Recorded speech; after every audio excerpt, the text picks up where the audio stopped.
កម្លាំងនគរបាលខេត្តកំពង់ស្ពឺបង្ក្រាបជនបែកថ្នាំពីរនាក់ករណីវាយបំផ្លិចបំផ្លាញទ្រព្យសម្បត្តិអ្នកដទៃ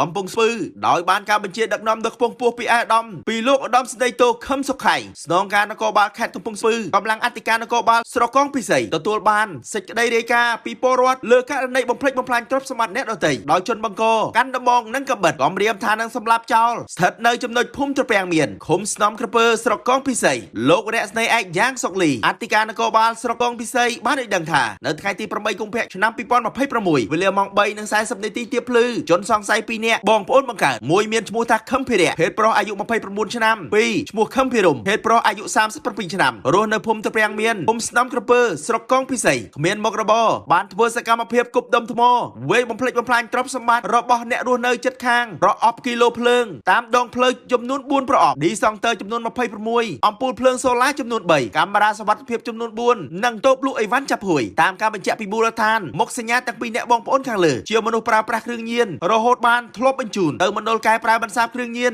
និងបានវិលត្រឡប់មកវិញនៅតែបន្តលួចប្រើប្រាស់រហូតគ្មានសតិអារម្មណ៍អាចគ្រប់គ្រងខ្លួនបានភាសាធម្មតាហៅថាមនុស្សបែកថ្នាំទាំងពីរនាក់ជាកូនកំព្រាម្ដាយឪពុកមានប្រពន្ធក្រោយមិនបានមើលថែទើបខ្លាយជាបែបនេះបច្ចុប្បន្នកម្លាំងនគរបាលនៃអធិការនគរបាលស្រុកកងពិសីបានសហការជាមួយកងកម្លាំងប៉ុស្តិ៍បានធ្វើការឃាត់ខ្លួនជនសង្ស័យនិងកសាងសំណុំរឿងចាត់ការតាមនីតិវិធីច្បាប់កុំជឿកុំជក់កុំជួញគ្រឿងញៀនបំណងល្អពី Right to You